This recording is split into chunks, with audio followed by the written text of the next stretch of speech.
Fox 5 and Hot 97 present Street Soldiers with Lisa Evers. I'm so glad you're joining us for this episode of Street Soldiers on teen gangs and guns. I'm your host, Lisa Evers. For the second straight year, shootings in New York City are down, even in some of the neighborhoods suffering the most from gun violence. But there's one disturbing trend emerging. The age of those pulling the trigger is getting younger and younger. It's a groundbreaking strategy to take gang gunmen, often under 21, off the streets. We've had exclusive access into takedowns with the NYPD's Gun Violence Suppression Division in cooperation with the local district attorneys. The police are asking us to put on these bulletproof vests because many of the suspects that they're about to take down today are wanted for violent gun offenses. The NYPD says shooting incidents in the city declined by 7.3% in 2024. That comes on the heels of a double-digit drop in 2023 of 24.7%. The strategy is to focus on violent recidivists. 2 cars, 4 guns. Riddle that house with bullets, with children sleeping inside. Think about that for a second, right? Those 4 guns come back to an additional 17 shootings. Instead of wide-net gang sweeps, they focus on the small percentage of gang members who are active trigger pullers. We know that these cases are the most single influential factor that drives down violence, period, bar none. We've seen it over and over again. The NYPD says the average age of case subjects continues trending downward. In 2023, the average age was 23. In 2024, that dropped to 21. Many were in their teens when they first fired a gun. There's only a small number of people that commit the larger number of crimes. And if you concentrate on that smaller number of people, you're gonna be more prone to success in terms of bringing in the right person. Many shooting suspects were easily lured into the criminal lifestyle. That should come as no surprise, says licensed clinical social worker LaShawn Paul. I think a big part of that is the lack of prevention and then also intervention, right? So if we're seeing this happening over and over, something's not happening to intercede and make sure that these individuals avoid that life. Brooklyn community leader and sports management executive Tamik Floyd has a mentorship and leadership development program for teen boys called Shooting for Success. His goal is to give them a safe space where they can learn how to make healthy choices and talk about what they're feeling. They don't know how to deal with trauma. So, you're a 12 or 13, 14-year-old and your best friend gets killed. You don't know how to deal with that. So you internalize that, and what we're taught in our communities is we deal hurt with hurt. Let's take this to our panel and find out what they have to say. So joining me for this conversation is Darren Porcher. He's a former NYPD lieutenant and law enforcement expert. Darren, great to have you with us. Thanks for having me. Thank you so much. Also with us is Tamik Floyd. He's the CEO of 3 Keys Management. He's also a community leader in Brooklyn and throughout the city. Tamik, thank you so much for being with us. Definitely a pleasure. Thanks for having me, Lisa. Thank you so much. Also with us is LaShawn Paul. She's a licensed clinical social worker, and she is also the founder of Social Work Diva, working with a lot of young people, particularly teens who are gang involved or criminal justice involved. LaShawn, thank you so much for being with us. Thank you so much for having me also. I want to start with you, Tamik, because we've been talking about this for a number of years about what's happening and what you're seeing and what we're seeing and getting reports up from people. Why do you think the age of some of the most violent shooters is getting younger? These young kids are very impressionable, and it's sad to say a lot of these kids are stuck within the 4 corners of where they come from, these underserved communities, so they really adapt to what they see. Being a community leader and being an individual that grew up in these neighborhoods, I understand that at that age, I seen a lot of drug dealing and killings and a lot of violence. So that stick with you, so I think it's our job as community leaders to bring positive influences to the neighborhoods. LaShawn, what about the age? Because some of the age, when the investigators and the detectives tell me the age of some of these kids, it's really mind-blowing. You're thinking 13, 14, 15, they're out there. Other kids are doing sports or doing activities. They're planning their future. They're going to social events and birthday parties.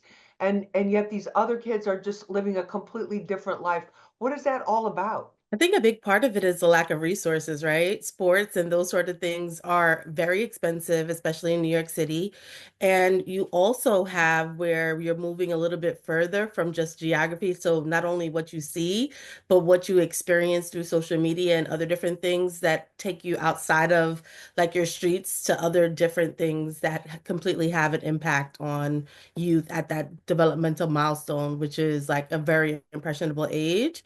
And I think that that plays a significant role, especially 13, 14. And I'm sure Darren can probably even expand on the law enforcement piece where a lot of these younger kids are doing it. So because of the like the time frame in regards to like going to juvie versus tried as an adult. So I think that plays a significant role also.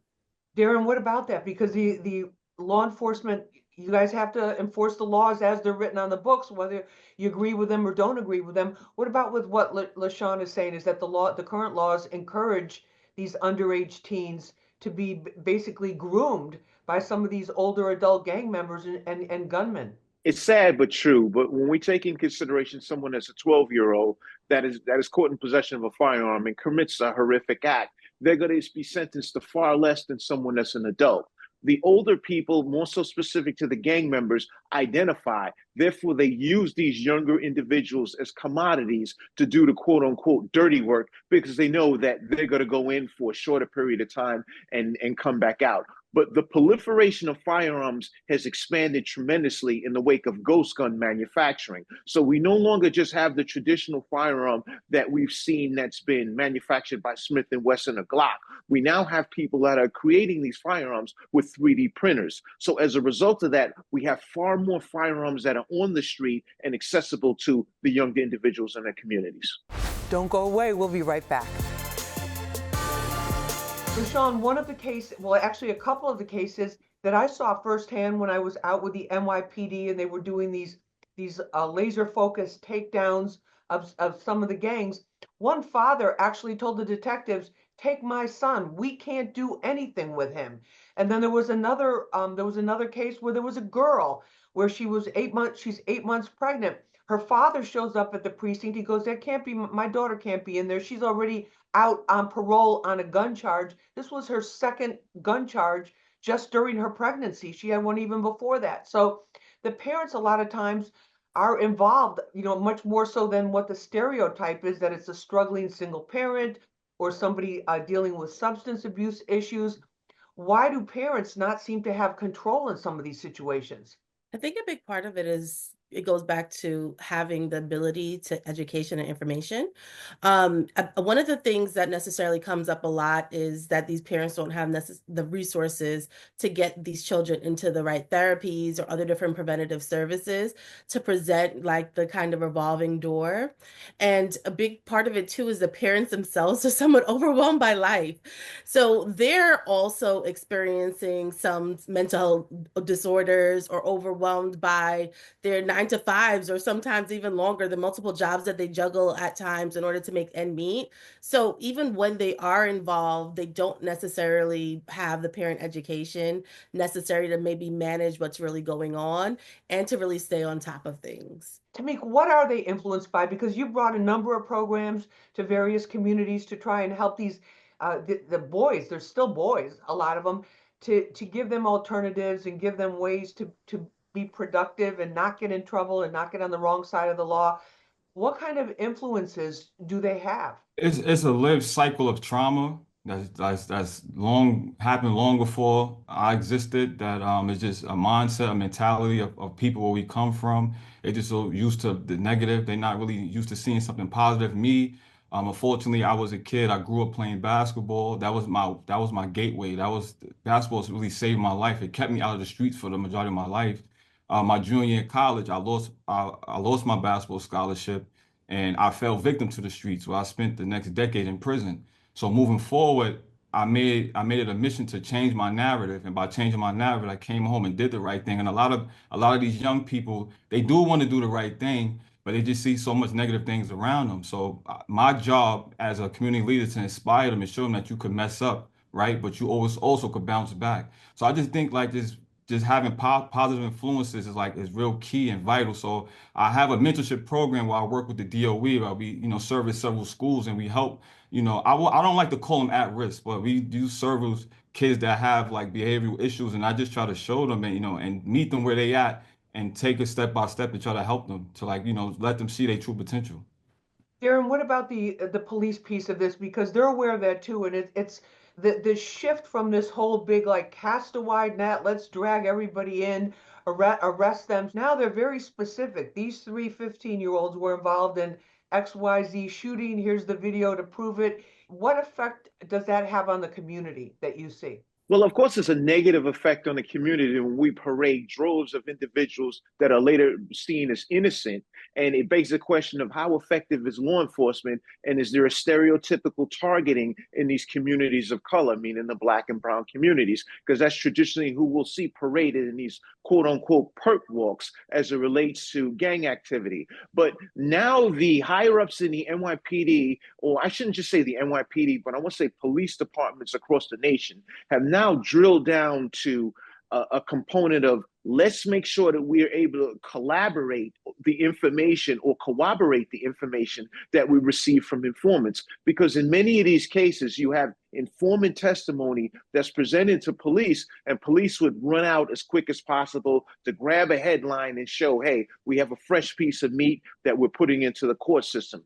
That has caused an undue hardship in these communities, the socioeconomically impoverished communities, because they see in many instances it's their relatives that have been wrongly arrested. But when we have that cooperation, where it's not just a statement from an informant, but police officers that make an active observation to determine that there is actual criminal activity afoot, and we bring those specific individuals in, I think it sets forth a greater precedence that law enforcement is trying to do the right thing as opposed to just grab a headline. Darren, what about the examples for the boys that are in the community? What do they see? What they see is oftentimes a subculture that fits the build of the gun violence that plagues the inner city community. And I give you an example. Is it something that you see as prestigious in introducing a good friend of yours that just got locked up for 25 years to life? Or is it seen as prestigious as you introducing a friend of yours that's an engineer? Think in terms of a 14-year-old and that social construct. It doesn't, it really is really driven towards that person that did the 25 to life, that's living in that subculture in these particular communities that are plagued by gun violence. I think that we send the wrong messages as a societal norm as it relates to what's accepted and what's not accepted. But when you take in consideration, the American dream is very different than the inner city dream. And that inner city dream is what we oftentimes deal with in these communities of color as it relates to gun violence. Whereas the American dream, it just unfortunately doesn't exist in these communities that we live in that are socioeconomically impoverished in the city of New York. Tamik, do we glamorize gun violence, glamorize the whole hood street culture too much in shows, on streaming platforms and videos, and make going to prison seem like it's like going to college? Yes, going to prison is a badge of honor. When I came home, people wanted to throw a party for me. They wanted to give me gifts. But when somebody graduates from college, you don't get one congratulation, right?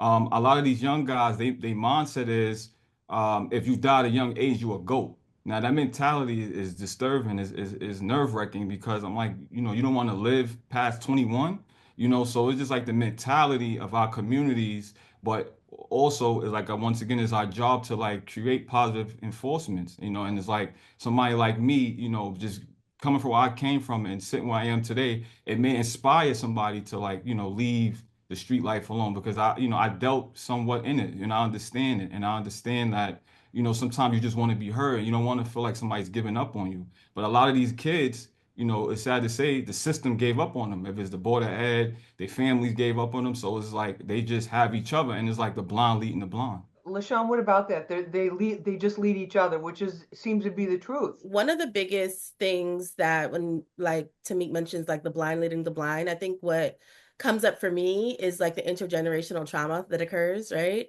Oftentimes you have parents and grandparents who never really dealt with their own stuff, right? And how things look differently in Black and Brown communities where depression actually comes off as irritability, right? So oftentimes where people think someone's just angry or aggressive, sometimes, and majority of the times in those type of situation environments, the anger really is just a symptom of the depression, right? And I think that when you even consider and add on like PTSD, like some of those symptoms are fear, are anger, and also necessarily witnessing these compounding traumatic events that most people don't have time to even 100% process within their bodies, right? They have to kind of just survive and they're on survival mode. It's what Darren mentioned, right? In regards to the American dream doesn't exist because they're really just trying to survive on the day to day. And I think that it becomes unfortunate because you do have generations just trying to survive, where ultimately you see these youth feeling hopeless and not necessarily sure where to go for community.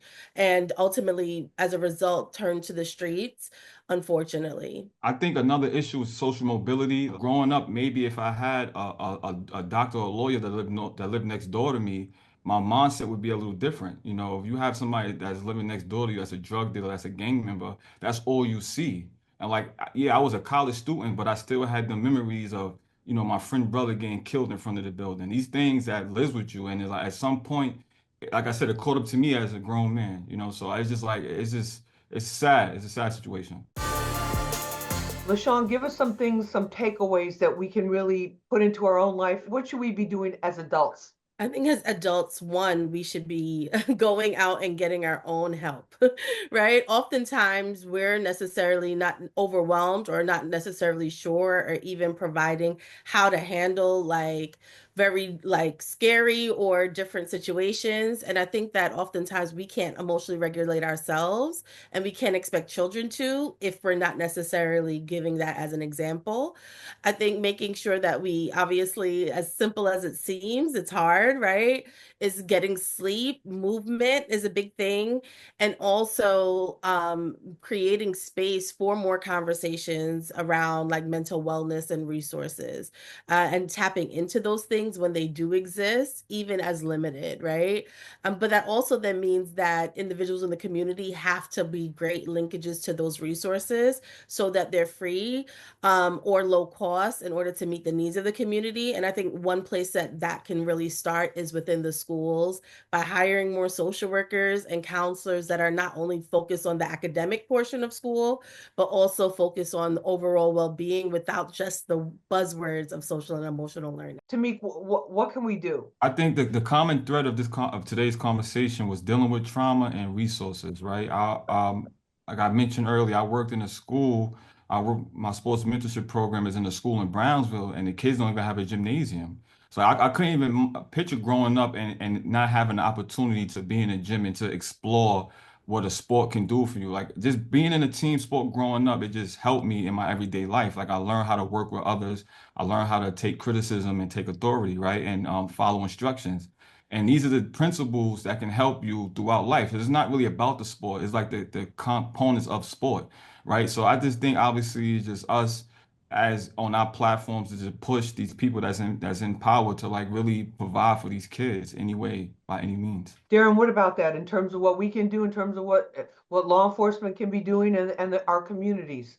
It needs to be a more collaborative approach. It needs to consist of elected officials, community leaders, law enforcement, and common citizens. When I say common citizens, meaning the disenfranchised teenagers in these communities. Because what happens is, in many aspects, the community leader does have a voice, but that disenfranchised population that comes from the inner city does not. And it's essential that you give them a seat at the table. And so when you have that collaborative approach, it needs to be ongoing. It's not, look, okay, we have a meeting every 6 months and that's that. I'm a firm proponent in having social workers in precincts because there's so many things that you deal with as a police officer that you are not trained to do. And case in point, a police officer deals with a domestic dispute, they'll deal with a situation involving child abuse, etc. There's a very limited vision. It's either take somebody into custody or refer them out. But if you have someone like a social worker that's paired with the police officers, you can introduce that information immediately on site. And it may not be a situation where you have to do an outsourced referral. But it goes back to, as I mentioned, having those people having seats at the table, coupled with employing social workers in these police precincts, I think that'll be a step in the right direction. Thanks for joining us for this episode of Street Soldiers on teen gangs and guns. You can watch it again and share it on our Fox 5 NY YouTube page and see many episodes on our Fox Local app. Just click watch and you'll see our show playlist. Remember, use your mind, it's your best weapon. I'm Lisa Evers. Let's push for peace, love, and justice for all.